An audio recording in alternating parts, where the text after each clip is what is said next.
भगत थोड़ी हो, आपके ही शब्द से। अगर आप अनन्य भगत हो तो प्राण चाहे निकल जाए, किसी और का शब्द कैसे याद आ सकता है। एक भरोसो, एक बल, एक आस विश्वास, ठोने टुटके तो बात जाने। प्रेम जानते हो किसी के? बने तो रघुबर ते बने, बिगड़े तो भरपूर, तुलसी औरन ते बने, ता बनिबे पे दूर। तो साधारण भक्ति की साधारण भावनाएं ये तो चलेगा, लेकिन आप अनन्य शब्द बोलते हैं कि बाकी बिहारी के अनन्य, तो फिर नहीं, फिर कड़ुआ फिर हम बोल देंगे कि पातिव्रत धर्म और व्यभिचारिणी में बहुत अंतर होता है। नहीं समझ में आता? पातिव्रत धर्म और व्यभिचारिणी में बहुत अंतर होता है। तो अव्यभिचारिणी भक्ति और व्यभिचारिणी भक्ति में बड़ा अंतर होता है। जहां जैसा दांव लगा वहां वैसा खेल गए तो भक्त थोड़ी है।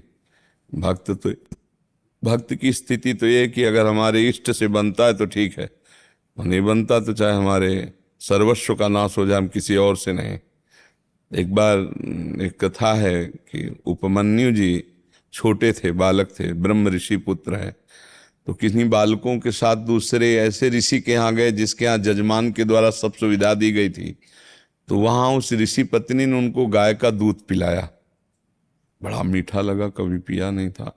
घर आए और माँ से कहा मुझे दूध पिलाओ गाय का। तो उनका गाय उसके पास होती जो जजमान को पांडित्य आदि कर्म करते हैं। हम लोग तो ब्रह्म ऋषि हैं, किसी के लिए, हम तो जंगल के जो फल फूल हैं उन्हीं से जीवन गुजारा करते हैं। उनका नहीं, हमें दूध चाहिए। बच्चा थे, बहुत रोने लगे। तो उन्होंने जो जंगली चावल होता है उसको पीस करके पानी मिलाकर, ये दूध है पियो। जब उन्होंने पिया तो उनका नहीं, मैंने गाय के, तो उनका भी सुन, तो ब्रह्म ऋषि का पुत्र है, मैं कभी किसी का प्रतिग्रह नहीं लेती, न तेरे पिता लेते हैं, तो तुझे गाय का दूध ऐसे नहीं मिलेगा। जा भगवान शंकर की आराधना कर और उनसे कह, तो तुझे क्षीर सागर से दूध का संबंध बना देंगे। तू केवल दूध पी के रहना, लेकिन क्षीर समुद्र का पी के भगवान शंकर से मांग जाकर। और मंत्र दिया, उपदेश, ये महाभारत की कथा है। मंत्र दिया, उपदेश दिया। वो एक दाहिने पैर के अंगूठे केवल खड़े होकर दोनों हाथ उठा करके निरंतर माता के द्वारा दिया हुआ मंत्र, वो कुछ ही समय हुआ, आशुतोष भगवान शंकर प्रसन्न हुए। पर उनकी परीक्षा के लिए एरावत हो गया नंदिकेश्वर, महादेव हो गए देवराज, और अम्बा हो गई सची, और समस्त पार्षदगण शिव पार्षद वो हो गए देवता। और कहा वरम ब्रूहि, वरदान हो, क्या चाहते हो?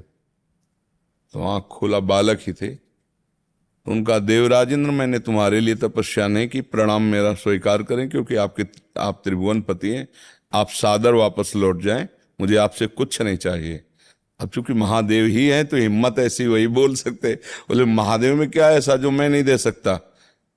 आप उनके पीछे क्यों पड़े? आपको जो चाहिए मैं आपको देता हूं। तो उनका, सावधान, पहली बार में हमने प्रणाम किया था, आप अतिथि की तरह सामने थे। दोबारा आप हमारे इष्ट के प्रति लघु शब्द बोले तो आप हमें ऐसा मत समझना, मैं ब्रह्म ऋषि बालक हूं, मैं तुमको भी भस्म कर सकता हूं अभी।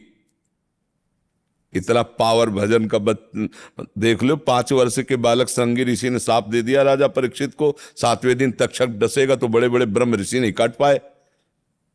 अब वो देवता हो तो डर जाए। भगवान शिव तो फिर शुरू कर दिया भगवान शिव की निंदा, कि कपालों मुंडों की माला पहनते हैं और चिता की भस्म लगाते, तुम उनके पीछे क्यों पड़े हो? तो तुरंत हाथ में जल लिया, घोर मंत्र का उच्चारण किया। अघोरेभ्यो घोरभ्या घोर घोर तरेभ्या सर्वेभ्या सर्व सर्वेभ्यो नमस्ते अस्त्र रुद्रूपया। जो मंत्र पूरा नहीं होने पाया, नंदकेश्वर प्रकट होकर रोगे, इष्ट मंत्र से इष्ट पर प्रहार कर रहे हो? जब आंख खोल के देखा तो भगवान शिव, अम्बा और समस्त भगवत पार्षद। तो उनका जय जय प्रभु। बोले मैं तुम्हारी ये परीक्षा ले रहा था कि तुम इष्ट निष्ठा में हो कि नहीं।